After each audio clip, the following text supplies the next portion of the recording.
새하늘과 새 땅이라는 말을 많이 들어보셨을 겁니다. 이게 무슨 말일까요? 지금부터 이사야서에 기록된 말씀을 가지고 새하늘과 새 땅의 의미를 상고해 보겠습니다. 이사야 당시에 이사야의 조국 남유다는 심각한 위기 상황에 처해 있었습니다. 같은 민족 북이스라엘은 아수르 제국의 침략을 받아서 이미 멸망해 버렸습니다. 남유다 역시 아수르에 의해서 많은 성읍들이 유린을 당하고 있었습니다. 게다가 장차 남유다를 멸망시켜버릴 신흥 강대국 바벨론의 침공도 조금씩 다가오고 있었습니다. 그뿐인가요? 내적으로도 불의와 부정과 폭력 때문에 약자들은 고통받고 있었습니다.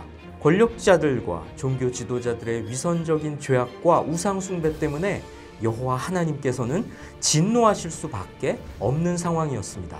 이렇게 급박한 위기 상황, 암울한 현실 속에서 선지자 이사야에게 하나님의 예언의 말씀이 주어졌던 겁니다. 하나님께서는 이사야 선지자를 통해 이스라엘에게 메시지를 주셨던 거지요. 하나님께서 선지자 이사야에게 이렇게 말씀하십니다. 보라, 내가 새 하늘과 새 땅을 창조하나니 이전 것은 기억되거나 마음에 생각나지 아니할 것이라. 너희는 내가 창조하는 것으로 말미암아 영원히 기뻐하며 즐거워할지니라. 보라, 내가 예루살렘을 즐거운 성으로 창조하며 그 백성을 기쁨으로 삼고. 하나님께서 새 하늘과 새 땅을 창조할 거라고 하십니다. 예루살렘은 즐거운 성이 되고 너희 이스라엘 백성은 기뻐할 거라고 하십니다. 하나님께서 창조하실 새 하늘과 새 땅이란 즐거운 것, 기쁨이 되는 것임을 알 수 있죠. 그런데 어느 정도로 즐겁고 기쁘냐 하면 영원히 기뻐하며 즐거워할 거라고 하십니다. 새 하늘과 새 땅이 주는 기쁨과 즐거움이란 일회적인 게 아니라 소멸되지 않고 영원하다는 것이죠. 게다가 이전 것이 생각나지 않을 정도로 좋을 거라고 하십니다. 이전 것이란 이스라엘이 지금 겪고 있는 고통과 불안을 총칭하는 말인데요. 그것들이 생각나지도 않을 정도로 새 하늘과 새 땅이란 완전히 새로운 이전과는 다른 차원의 것이라고 말씀하십니다. 이 말씀은 고통 속에서 신음하던 당시 이스라엘 백성들에게 큰 위로와 힘이 됐을 겁니다. 그리고 이제 곧 바벨론에 의해서 멸망당하고 바벨론에 끌려가 포로 생활을 하게 될 이스라엘 백성들에게는 예루살렘을 회복시켜 주시고 포로 생활에서 귀환시켜 주실 거라는 희망의 메시지로 여겨졌을 겁니다. 하나님께서는 새 하늘과 새 땅이 얼마나 좋은 곳인지 구체적으로 설명해 주시는데요. 내가 예루살렘을 즐거워하며 나의 백성을 기뻐하리니 우는 소리와 부르짖는 소리가 그 가운데에서 다시는 들리지 아니할 것이며. 다시는 거기서 우는 소리와 부르짖는 소리가 들리지 않을 거라고 하십니다. 슬픔이 없을 거라는 뜻이죠. 거기는 날수가 많지 못하여 죽는 어린이와 수한이 차지 못한 노인이 다시는 없을 것이라. 곧 100세에 죽는 자를 젊은이라 하겠고 100세가 못되어 죽는 자는 저주받은 자이리라. 100살에 죽는 사람을 젊은이라 부르고 심지어 100살을 채우지 못하는 사람을 저주받은 자로 여길 정도로 장수할 거라고 하십니다.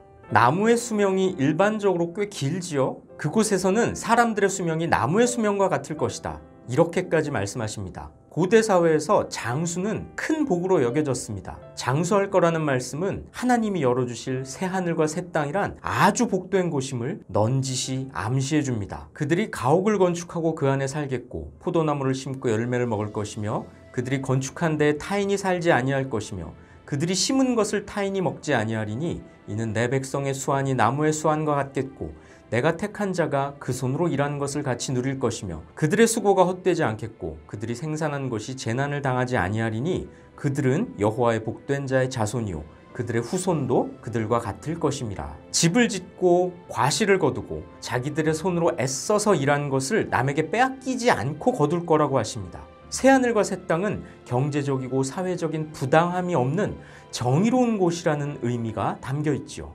그런데 지금까지 알려주신 새하늘과 새 땅의 모습들이란 너무나 이상적입니다. 현실 세계에서는 존재할 수 없는 곳처럼 느껴집니다. 현실은 어떻습니까? 많은 사람들이 질병으로 고통받습니다. 여러 이유로 고통받고 괴로워하며 슬퍼합니다. 일한 만큼의 대가를 꼭 받는다고 할 수도 없습니다. 그뿐인가요? 이리와 어린 양이 함께 먹을 거라고 합니다. 육식을 하는 그 포악한 짐승 사자가 소처럼 짚을 먹을 거라고 합니다. 그곳에서는 서로 해치는 일도 없고 상하게 하는 일도 없을 거라고 하십니다. 이런 장면을 현실 세계에서 볼 수 있을까요? 없습니다. 새 하늘과 새 땅을 만드실 거란 예언은 바로 이 땅과는 완전히 다른 그곳, 천국에 대한 예언입니다. 하나님께서 이사야를 통해 알려주시는 새 하늘과 새 땅의 모습은 천국의 모습을 미리 보여주신 거죠. 물론 당시 이스라엘 백성들에게는 자기들이 살고 있는 땅, 특히 예루살렘을 회복시켜 주시고 바벨론 포로 생활이 끝날 거라는 희망의 메시지로 들렸을 겁니다. 그런데 오늘날 우리에게는 이런 복들보다 더 크고 궁극적인 내용으로 주어졌습니다.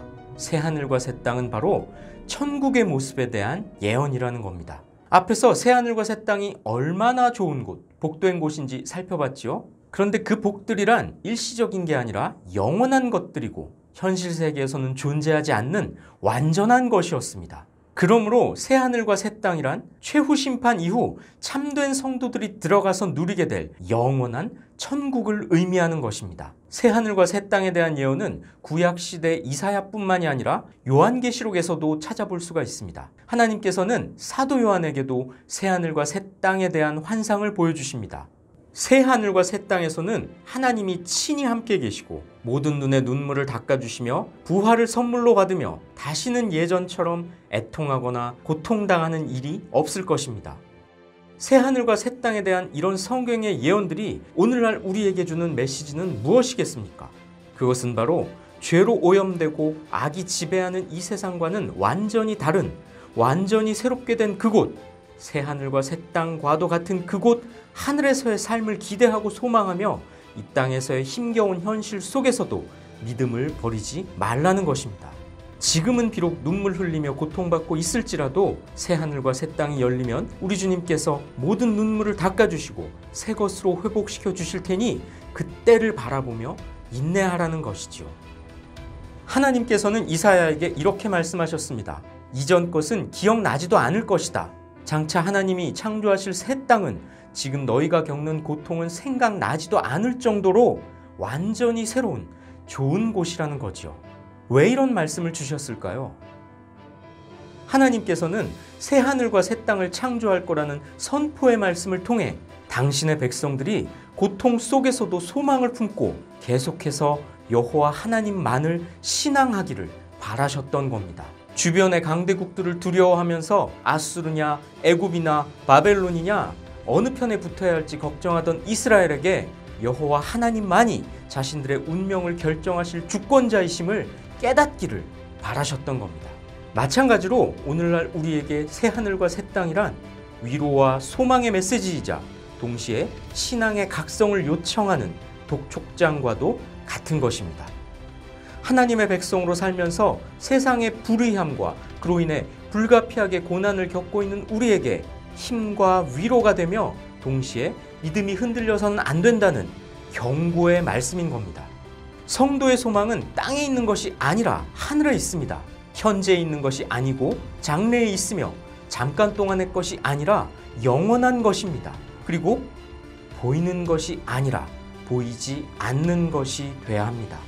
성도란 지금 내 눈에 보이지도 않는 새 하늘과 새 땅을 바라보는 자입니다. 그 땅을 바라보는 삶을 살아가는 자입니다. 예수님께서 다시 오셔서 이루실 영원한 나라를 소망하는 자들입니다. 새 하늘과 새 땅이란 오로지 기쁨과 즐거움만이 가득한 곳입니다. 이 땅에서 하나님의 백성으로 사는 우리에게는 온갖 어려움이 닥치지만 새 하늘과 새 땅에서는 기쁨만이 넘칠 것입니다. 우리는 이 땅이 아니라 새 하늘과 새 땅을 소망하는 자들이기에 우리는 항상 기뻐해야 합니다. 새 하늘과 새 땅에서는 자신이 수고한 것을 풍족하게 누릴 거라고 하셨습니다. 이 땅 어느 곳에서도 수고한 만큼 온전한 대가를 누리는 곳은 없습니다. 한정된 땅의 것들을 차지하기 위해서 때로 악유다툼을 벌이거나 남의 것을 빼앗기도 합니다. 하지만 성도가 들어가게 될 새 하늘과 새 땅은 모든 것이 완전하게 풍족한 곳입니다. 그러므로 우리는 지금 비록 가진 것이 부족할지라도 새 하늘과 새 땅에서 누릴 영원한 복을 기대하며 믿음을 지켜나가야 합니다. 새 하늘과 새 땅을 열어주실 하나님이 계시기에 감사해야 합니다. 새 하늘과 새 땅을 여실 거라는 하나님의 말씀은 이사야 당시 남유다의 백성들은 물론 바벨론에서 포로 생활을 하게 될 이스라엘 백성들과 지금까지 그리고 앞으로의 모든 성도들에게 주어진 강력한 메시지입니다. 고난 중에도 우직하게 주님의 약속을 붙잡고 순종하는 자들에게 새 하늘과 새 땅에서 살 수 있는 미래를 약속하신 놀라운 말씀입니다. 암울한 시대를 살아가는 우리들에게 주어진 소망의 말씀입니다. 이 말씀을 붙들고 신실하게 믿음을 지키시기를 하나님께서 약속해 주신 새 하늘과 새 땅의 복에 참여하기 위해 현재 순종의 삶을 살아가시길 주님의 이름으로 축복합니다.